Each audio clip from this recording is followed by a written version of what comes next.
Driver's POV. On the day of my wedding, I was sitting backstage getting ready when my fiancé's assistant suddenly handed me a marital agreement. Clause 1, no kissing below the bride's eyebrows without permission. Clause 2, the groom is allowed intimacy only once a month depending on the bride's mood, and each session must not exceed 10 minutes. Clause 3, at any time if the bride feels uncomfortable, the groom must immediately stop all actions. By the time I finished reading through the 100+ ridiculous clauses, my blood was boiling. I grabbed my phone and dialed my fiancé's number. Miss Young, I said tightly, care to explain Clause 98 to me? What the hell does it mean that no matter who the child's father is, the baby will still take your last name?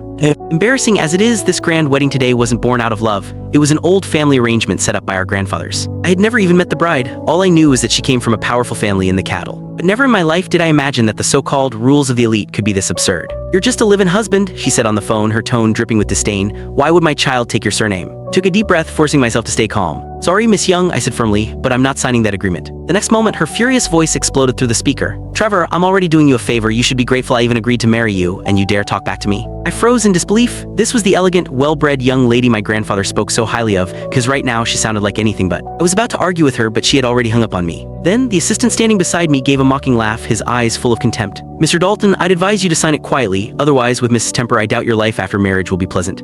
Seeing my simple suit and my unassuming face, he clearly decided I wasn't worth his respect. Despite that, I met his gaze coldly. If anyone wants to sign such a humiliating contract, be my guest, but I won't. Our family might not be as rich or powerful as the Youngs, but we were never the kind to be pushed around. So what if she was the capital's treasured princess? If that's the price of marrying her, then forget the wedding altogether. Resolved, I tore off the tuxedo jacket and turned to leave. But the assistant quickly stepped in front of me. The ceremony about to start, Mr. Dalton. Where exactly do you think you're going? My fists clenched on instinct as I glared at him. My legs are my own. I'll walk wherever the hell I want. You gonna stop me? And instead of backing down, he sneered even wider. Mr. Dalton, I suggest you put that suit back on. If you mess up today's ceremony, you'll be taking full responsibility, he warned, his eyes flashing with threat. But after years in the military academy, trained under the harshest instructors since I was 18, I wasn't someone who bowed to intimidation. That pride ran deep in my bones. Seeing his smug expression, my anger also flared hotter. And what if I decide to walk out anyway? The entire glamour team froze, gasping. Holy crap, someone whispered. This guy got guts. He just talked back to Mr. Watts. Guess he doesn't plan on staying in the capital after this. Another muttered, it's just an agreement. What's the big deal? He's really gonna offend Miss over that. He's digging his own grave. Travis POV. Yeah, exactly. Marrying into the Youngs is every man's dream in this city. Who cares whose last name the kid takes? Room buzzed with whispers and laughter. The more they talked, the smugger Mr. Watts looked. You hear that? He sneered. You're just some broke nobody with no power, no background, and you're talking about dignity. What a joke. Even so, their mockery barely fazed me. In fact, it almost made me laugh. Sure, the Youngs were one of the wealthiest families in the capital. No one could deny that.